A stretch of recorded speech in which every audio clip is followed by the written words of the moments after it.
Hi friends, ಇವತ್ತೊಂದು ಸಣ್ಣ ಕತೆ ಕೇಳೋಣ. ಉಪಾಯ ಬಲ್ಲವನಿಗೆ ಅಪಾಯವಿಲ್ಲ ಅಂತ. ಒಂದು ದಟ್ಟವಾದ ಕಾಡು. ಆ ಕಾಡಿನಲ್ಲಿ ಎಲ್ಲ ಪ್ರಾಣಿಗಳು ವಾಸ ಮಾಡ್ತಿರ್ತವೆ. ಹಾಗೆ ಒಂದು ಸಿಂಹನು ಆ ಕಾಡಿನಲ್ಲಿ ವಾಸ ಮಾಡ್ತಿರ್ತದೆ. ಸೊ ಅದು ಕಾಡಿನ ರಾಜ ಆಗಿ ಅಲ್ಲಿ ಕಾಡಿನಲ್ಲಿ ವಾಸ ಮಾಡ್ತಿರ್ತವೆ. ಸೊ ಹಾಗೆ ಆ ಎಲ್ಲ ಪ್ರಾಣಿಗಳು ಅದಕ್ಕೆ ಒಂದು ಗೌರವ ಕೊಟ್ಟು ಆ ಕಾಡಿನಲ್ಲಿ ಬಾಳ್ತಾ ಇರ್ತವೆ. ಆದರೆ ಆ ಸಿಂಹಕ್ಕೆ ಹಸಿವು ಅಂತ ಆದ ತಕ್ಷಣವೇ ತನ್ನ ಕಣ್ಣಿಗೆ ಯಾವ ಪ್ರಾಣಿ ಸಿಗ್ತವೆ ಆ ಪ್ರಾಣಿಯನ್ನು ಬೇಟೆಯಾಡಿ ಕೊಂದು ತನ್ನ ಹಸಿವನ್ನು ನಿಗಾಯಿಸ್ತಿರ್ತದೆ.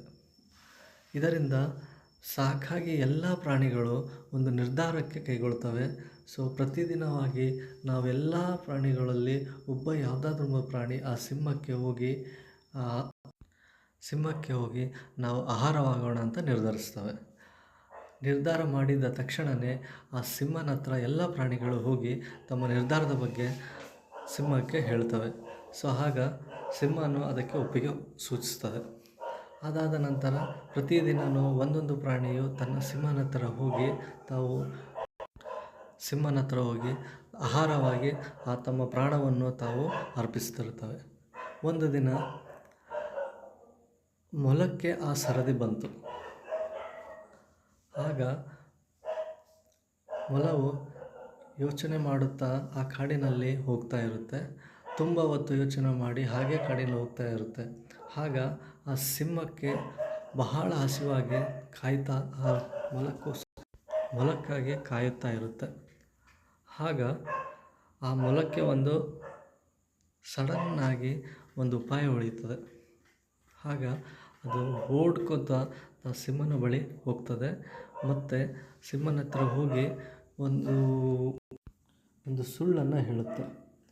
ಯಾಕೆ ತಡ ಆಗಿ ಬಂದಂಥ ಸಿಂಹ ಕೇಳಿದ ತಕ್ಷಣವೇ ಮೊಲ ಹೇಳುತ್ತೆ, ಆ ಕಾಡಿನಲ್ಲಿ ನೀವೇ ಕಾಡಿನ ರಾಜ ಆಗಿದ್ದರು, ಇನ್ನೂ ಒಂದು ಸಿಂಹ ಅಲ್ಲಿ ವಾಸ ಮಾಡ್ತಾಯಿದೆ ಕಾಡಲ್ಲಿ, ನನ್ನ ಬರಲಿಕ್ಕೆ ಅದು ಅಡ್ಡಪಡಿಸ್ತು ಅಂತ ಹೇಳುತ್ತೆ. ಆಗ ಆ ಸಿಂಹ ಕೋಪಿತಗೊಂಡು, ಆ ಸಿಂಹ ಎಲ್ಲಿದೆ ಹೇಳು, ನಾನು ಅದರ ಜೊತೆ ಯುದ್ಧ ಮಾಡುತ್ತೇನೆ ಅಥವಾ ನಾನು ಇರಬೇಕು, ಇಲ್ಲ ಆ ಸಿಂಹ ಇರಬೇಕು ಎಂದು ಕೋಪಗೊಂಡು ಹೋಗುತ್ತವೆ. ಆಗ ಆ ಮೊಲವು ಎಲ್ಲ ಕಾಡಿನಲ್ಲಿ ಆ ಸಿಂಹವನ್ನು ಸುತ್ತಾಡಿಸಿ ಕೊನೆಗೆ ಒಂದು ಬಾವಿ ಹತ್ತಿರ ಕರೆದುಕೊಂಡು ಹೋಗ್ತದೆ. ಆ ಬಾವಿಯಲ್ಲಿ ಸಿಂಹ ಇಣುಕಿ ನೋಡಿದ ತಕ್ಷಣವೇ ಅದರ ಪ್ರತಿಬಿಂಬ ಆ ಬಾವಿಯಲ್ಲಿ ಕಾಣಿಸುತ್ತೆ. ಸೊ ಕಾಣಿಸಿದ ತಕ್ಷಣವೇ ಅದು ಗರ್ಜಿಸೋಕ್ಕೆ ಶುರು ಮಾಡ್ತದೆ. ಆ ಪ್ರತಿಬಿಂಬವಾಗಿರೋದರಿಂದ ಆ ಬಾವಿಯಲ್ಲಿರುವಂತಹ ಬಿಂಬವು ಕೂಡ ಗರ್ಜನೆ ಮಾಡುತ್ತೆ. ಇದಕ್ಕೆ ಕೋಪಗೊಂಡ ಸಿಂಹವು ಆ ಬಾವಿಯೊಳಗೆ ಜಿಗಿದ್ಬಿಡುತ್ತೆ.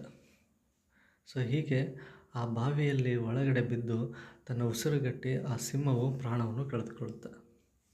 ಸೊ ಅಷ್ಟೇ, ಉಪಾಯ ಬಲ್ಲವನಿಗೆ ಅಪಾಯವಿಲ್ಲ ಅಂತ. ಅಂದರೆ ಪ್ರತಿಯೊಬ್ಬರಿಗೂ ಯಾವುದೇ ಒಂದು ಪ್ರಾಬ್ಲಮ್ ಬಂದೇ ಬರುತ್ತವೆ. ಸ್ವಲ್ಪ ಸಮಾಧಾನವಾಗಿ ನಾವು ಅದನ್ನು ಸೊಲ್ಯೂಷನ್ ಹುಡುಕಿದರೆ ಎಲ್ಲ ಕಷ್ಟಗಳಿಗೆ ಆ ಉಪಾಯ ಸಿಕ್ಕೇ ಸಿಗುತ್ತೆ. So thank you.